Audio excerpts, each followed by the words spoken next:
समजा तुमच्या पार्लर आणि सलूनमधले जे एक्झिक्युटिव्हज आहेत आणि जे काम करतात तेच तुमचे काउन्सिलर्स किंवा थेरपिस्ट झाले तर. आता तुम्ही म्हणाल हा स्पेसिफिक जॉब आहे, हा डॉक्टरचं काम आहे, तर अगदी म्हणणं तुमचं बरोबर आहे. पण टोगो नावाच्या आफ्रिकन देशामध्ये जिथे खूप गरिबी आहे तिथे नॉर्मल डॉक्टर मिळतच नाही तुम्हाला. त्यामुळे खूप लोकांना त्रास आहे, बायकांना खूप डिप्रेशन आणि खूप स्ट्रेस पण आहे. त्यामुळे त्यांना काय करायचं हे कळत नव्हतं. तर एका सिटिझन ग्रुपनी एक जबरदस्त आयडिया काढली. त्यांनी काय केलं, पार्लर आणि सलूनमधल्या ज्या बायका होत्या त्या सगळ्यांना गोळा केल्या आणि त्यांना 6 महिन्याचा कोर्स दिला. ज्याच्यामध्ये त्यांना शिकवलं की बेसिक थेरपी आणि बेसिक बोलकं करायचं जर का असेल, त्याला स्ट्रक्चर्ड पद्धतीने कसं करता येईल पेशंट्सना किंवा लोकांना, हे प्रॉपर त्यांना शिकवलं.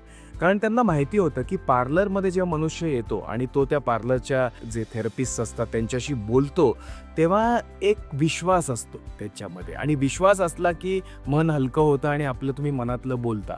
आणि हाच जो काम करणारा प्रोफेशनल असतो त्याला जर का ही जास्त नॉलेज दिली आणि जास्त बोलकं करण्याची जर का त्याला टेक्निक्स दिले तर किती फायदा होऊ शकेल. आणि त्याचा फायदा झाला टोगोमध्ये.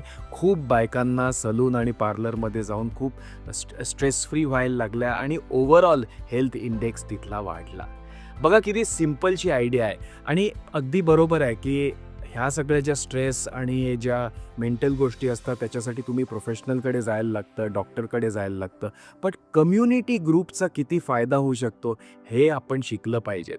मला नेहमी असं वाटतं की कम्युनिटी ग्रुपमध्ये थेरपिस्ट असलेच पाहिजेत. कारण जेव्हा आपण एका ग्रुप ॲक्टिव्हिटी करतो, कित्येक लोकांना मी सांगतो तुम्हाला थोडंसं लो वाटतंय का, तर जाऊन एखाद्या पत्त्याचा ग्रुप जॉईन करा किंवा एखाद्या म्हणजे स्पोर्ट्स ग्रुप जॉईन करा. ऑटोमॅटिकली तुमचा संवाद होतो लोकांशी आणि स्ट्रेस कमी होतो.